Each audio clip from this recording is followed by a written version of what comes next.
আমন্ত্রণ জানাচ্ছি প্রিয় দর্শক মানচিত্রের নিয়মিত আয়োজন কথোপকথন। আসসালামু আলাইকুম। আশা করি সবাই ভালো আছেন। ফ্রান্স এবং ব্রিটেন আমেরিকাকে একটি বড় ধাক্কা দিয়েছে।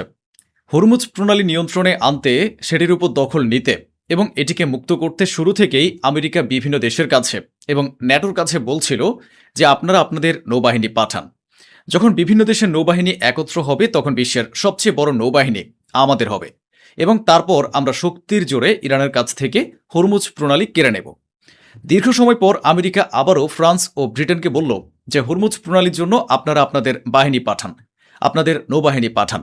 আমাদের নৌবাহিনী, ফ্রান্সের নৌবাহিনী, ব্রিটেনের নৌবাহিনী এবং অন্যান্য দেশের নৌবাহিনী মিলে হরমুজ প্রণালীতে ইরানের বিরুদ্ধে অভিযান চালাবে।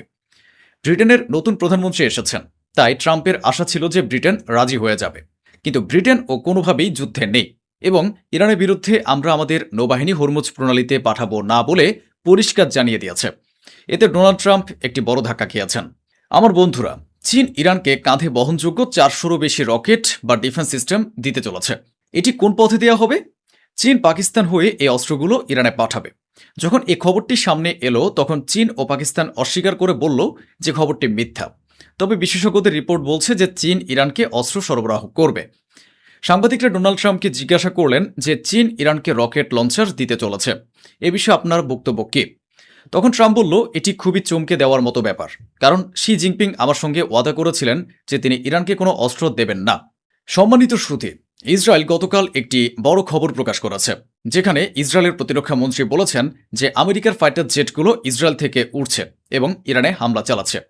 এরপর আমেরিকার মিডল ইস্ট ফোর্সের কমান্ডার তথা সেন্টকমের কমান্ডার খেপে যান এবং বলেন যে আপনারা নিজেরাই নিজেদের জন্য বিপদ ডেকে আনছেন, আপনারা নিজেরা নিজেদের লোকেশন বলে দিচ্ছেন। ইরানে হামলা করার জন্য আমরা আপনাদের যে ঘাঁটিগুলো ব্যবহার করছি সেগুলোর কথা আপনারা নিজেরাই ফাঁস করে দিচ্ছেন। এর ফলে এ অঞ্চলে উত্তেজনা আরও বাড়ছে। এরপর সেন্টকম খেপে গেলে ইসরায়েলি বাহিনীর প্রধান বা আইডিএফ এর কমান্ডার আমেরিকার কাছে ক্ষমা চান।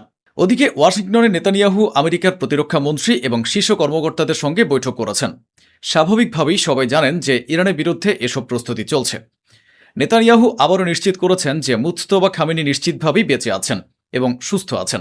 ইরানের কাছে 15,000-এরও বেশি ব্যালিস্টিক মিসাইল রয়েছে। ইরান তাদের ইউরেনিয়াম পাহাড়ের ভেতরে লুকিয়ে রেখেছে। এরপর নেতানিয়াহু একটি ভিডিও প্রকাশ করেছেন। সেখানে তিনি বলেন, এখন পর্যন্ত আমি যতবার আমেরিকা এসেছি তার মধ্যে এটি আমার সবচেয়ে সেরা সফর ছিল। প্রতিটি বিষয়ে অত্যন্ত ভালো আলোচনা হয়েছে।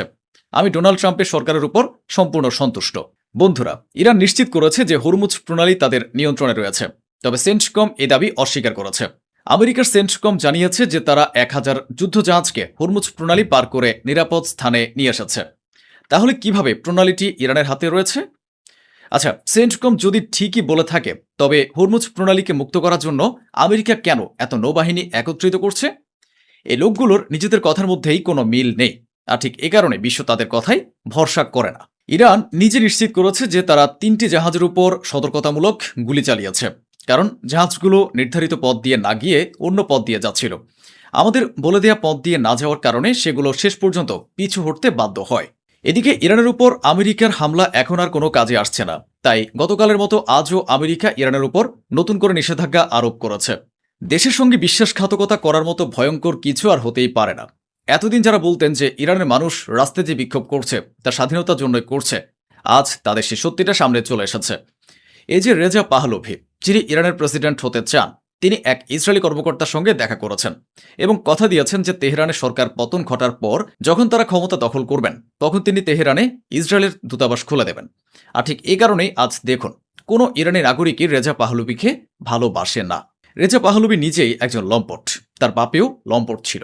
এখন তার দেশের উপর দখল চায়, সেখানকার সিংহাসন চায়, আর তাই সে অন্যান্য দেশের সঙ্গে মিলে এ নোংরা খেলা খেলছে। অন্য দেশগুলোরও এমন একজন মানুষ প্রয়োজন যে আমেরিকা ও ইসরায়েলের ইশারায় নাচবে, আর সেই ব্যক্তিটি হলো এ রেজা পাহলভি, আর কেউ নয়। ডোনাল্ড ট্রাম্পের আসল দুর্বলতা আমেরিকার এক কর্মকর্তা নিজেই ফাঁস করে দিয়েছেন এবং তা এখন পুরোপুরি প্রকাশিত। এই প্রকাশিত রিপোর্টটি কি তা একটু বুঝে দেখুন। গত সপ্তাহে বলা হচ্ছিল ডোনাল্ড ট্রাম্প নাকি নিজেরই মিত্রদের উপর এবং নিজ কর্মকর্তাদের উপর খারাপভাবে ক্ষেপে গেছেন। কেন? কারণ তিনি জানতে চাইছিলেন যে ইরানের সঙ্গে কোনো চুক্তি বা সমঝোতা কেন হচ্ছে না, কেন ইরানের সঙ্গে এ যুদ্ধের অবসান ঘটছে না। রিপোর্ট অনুযায়ী ডোনাল্ড ট্রাম্প দ্রুত এই যুদ্ধ থেকে বেরিয়ে আসতে চাইছিলেন, যাতে আমেরিকার আর্থিক ও অন্যান্য ক্ষতি অবিলম্বে বন্ধ হয়। তিনি একটি চুক্তি করতে চাইছিলেন, কিন্তু ইরান কথা বলছে না। আর ঠিক এ কারণে গত সপ্তাহে ডোনাল্ড ট্রাম্প তার নিজের লোকদের উপর দারুণভাবে চটেছিলেন। এটি আমেরিকার খোদ ডোনাল্ড ট্রাম্পের সহযোগীর বক্তব্য। এখন আপনারাই বিচার করুন যে চুক্তি করার জন্য ইরান ছটফট করছে নাকি আমেরিকা ছটফট করছে। আপনাদের শুনে অবাক লাগবে যে আমেরিকায় একটি জনমত জরিপ চালানো হয়েছে, যেখানে দেখা গেছে আমেরিকার অর্ধেক মানুষ চায় যে নেতানিয়াহু যখন আমেরিকায় আসবেন তখন যেন তাকে গ্রেফতার করা হয়। এমনকি নেতানিয়াহু আমেরিকায় যে হোটেলে উঠেছিলেন তার বাইরেও সাধারণ মানুষ গিয়ে বিক্ষোভ প্রদর্শন করেছে। This way, this way, this way. You're committing genocide!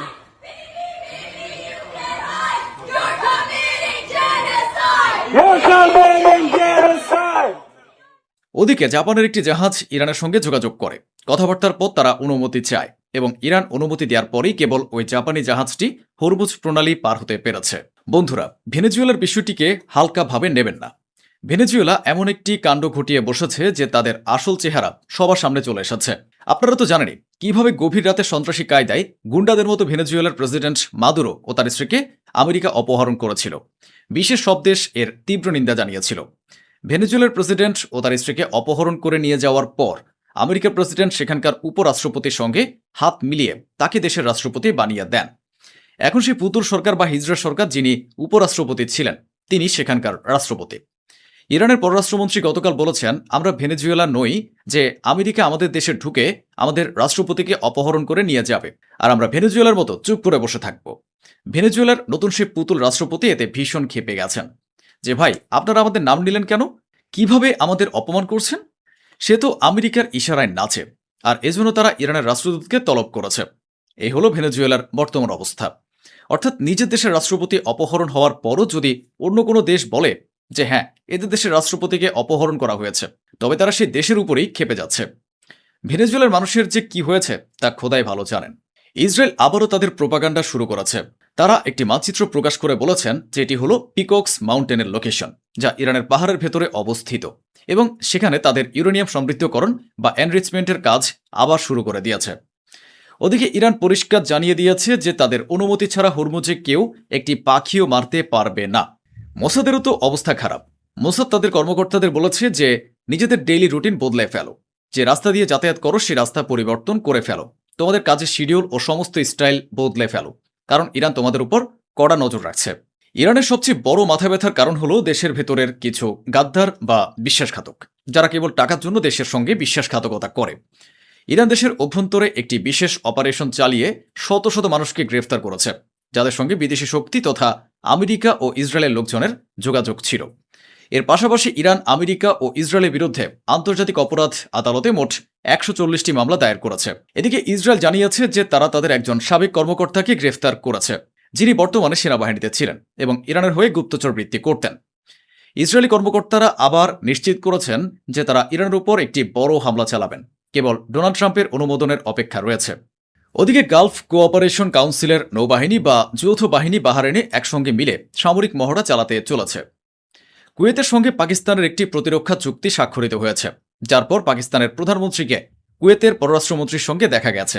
পাকিস্তানের শীর্ষস্থানীয় কর্মকর্তারাও এই বৈঠকে উপস্থিত ছিলেন এবং এই বৈঠকটি পাকিস্তানেই অনুষ্ঠিত হয়েছে। সম্মানিত সুধী, নেতানিয়াহু যে আমেরিকাকে চালায় এটি হলো এক নির্মম বাস্তব সত্য। ইরান এই বিষয়টিকে কেন্দ্র করে একটি মিম শেয়ার করেছে, welcome back sir, would you like the usual unlimited funding? অর্থাৎ স্যার, আপনাকে স্বাগতম, আপনি কি বরাবরের মতো আমাদের কাছ থেকে সীমাহীন তহবিল বা ফান্ডিং নিতে চান? আমেরিকার সাধারণ মানুষও এটাই বিশ্বাস করে যে ডোনাল্ড ট্রাম্প নেতানিয়াহুর ইশারায় নাচেন। আমেরিকার পতন এখন আর খুব দূরে নয়, বরং তা খুব কাছাকাছি চলে এসেছে।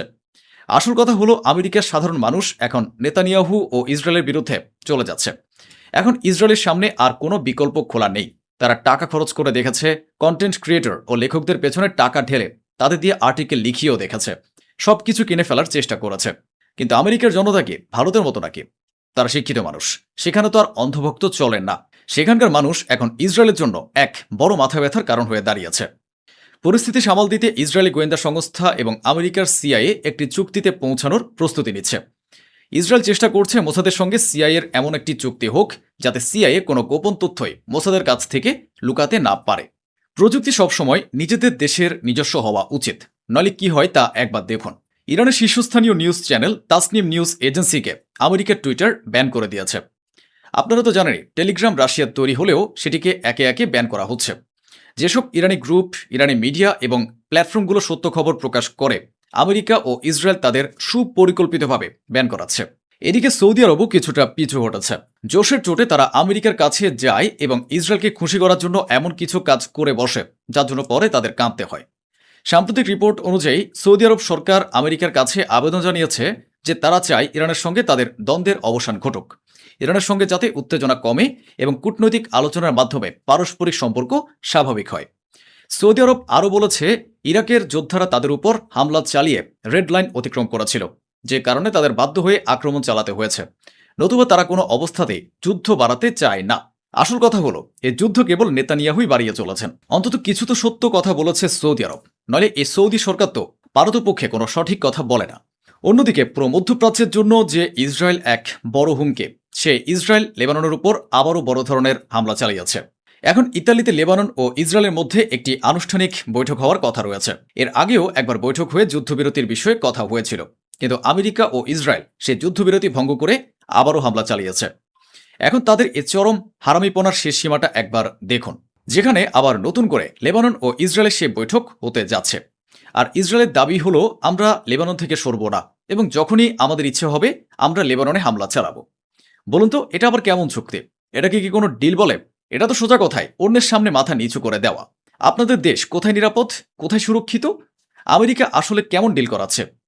ইসরায়েল পরিষ্কার বলে দিচ্ছে যে যখনই তাদের ইচ্ছা হবে তারা লেবাননের উপর আক্রমণ করবে। এখন আপনারা একটু ভেবে দেখুন, লেবাননের সরকার সঠিক নাকি লেবাননের যোদ্ধা গোষ্ঠী হিজবুল্লাহ সঠিক? এটাই হলো আসল প্রশ্ন।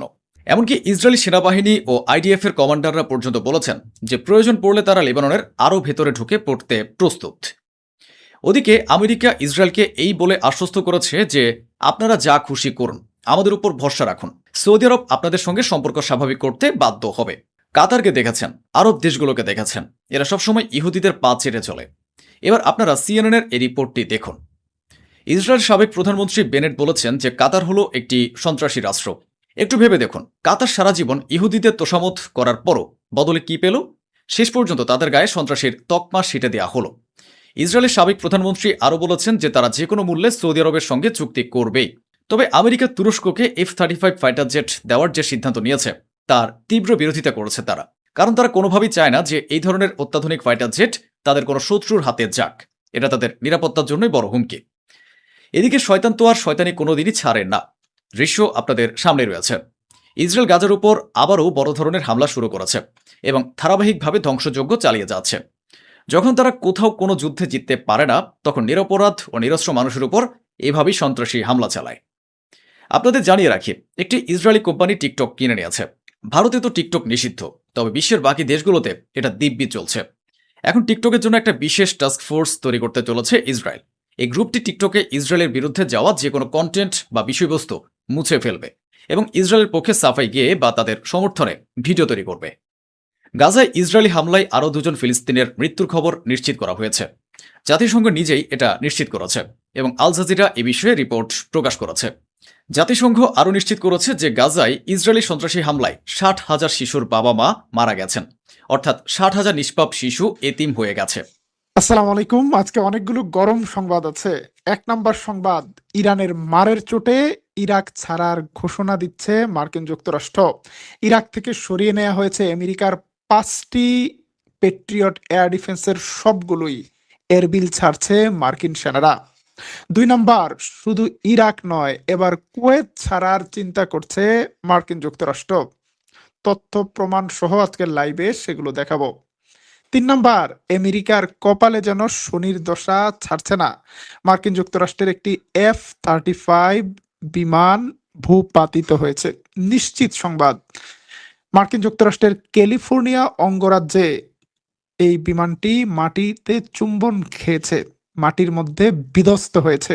বিমানটিকে আগুন নেভানোর চেষ্টা করছে ফায়ার সার্ভিস, কিন্তু এই বিমান আগুন নেভালেও কি, আগুন না নেভালেও কি, বিমানের সারে সর্বনাশ হয়ে গিয়েছে।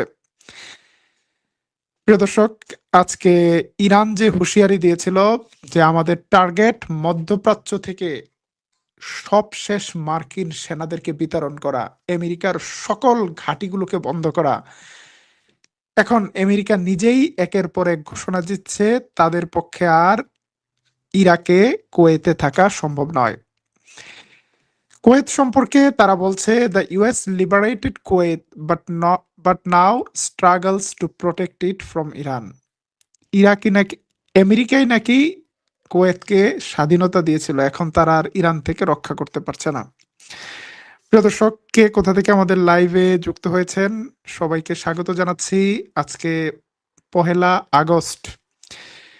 পহেলা আগস্টে আজকে সবাইকে তুর্কিপিডিয়ার লাইভ নিউজে আবারও স্বাগত জানাচ্ছি। বাংলাদেশের গফরগাঁও জেলা থেকে আমাদের একজন দর্শক জয়েন করেছেন, সিলেট থেকে, ঢাকার মিরপুর থেকে। প্রথম ব্রেকিং সংবাদটা জানাই, মার্কিন যুক্তরাষ্ট্রের মধ্যপ্রাচ্যের সবচেয়ে বড় ঘাঁটি ছিল ইরাক, এবং ইরাকের এরবিল, এই এরবিল হলো কুর্দিস্তান বা কুর্দিশদের জায়গা।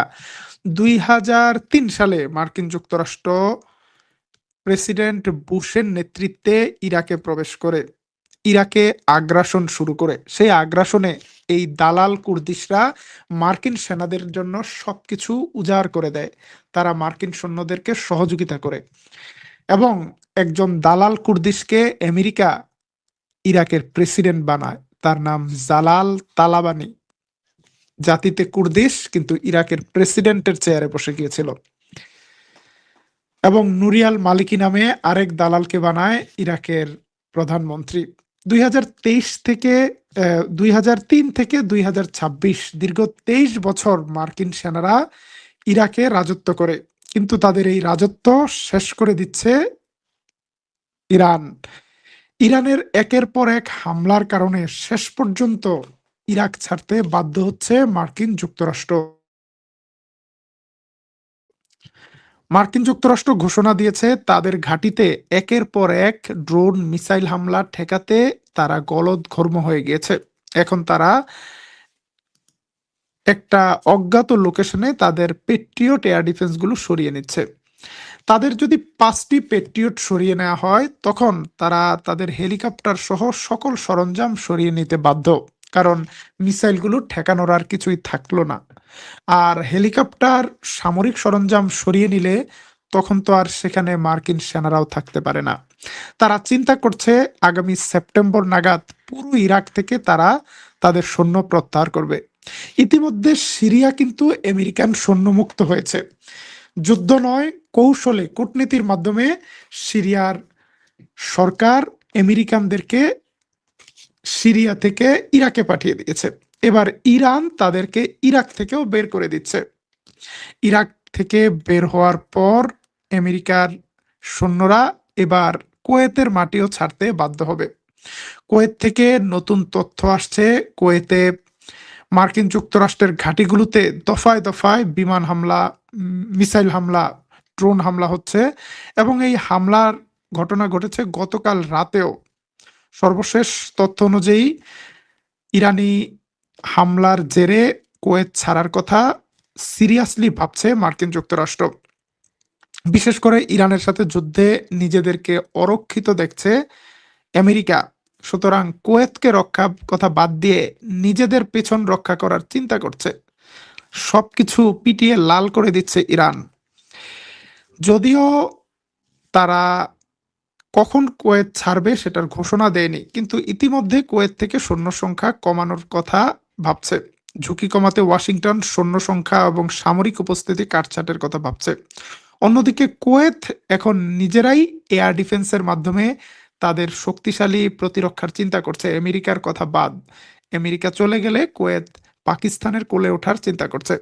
সাম্প্রতিক সময়ে কুয়েত পাকিস্তানের সাথে সামরিক চুক্তিকে অ্যাপ্রুভ করেছে কুয়েতের সংসদ। কুয়েত মনে করছে আমেরিকা আর তাদেরকে বাঁচাতে আসবে না।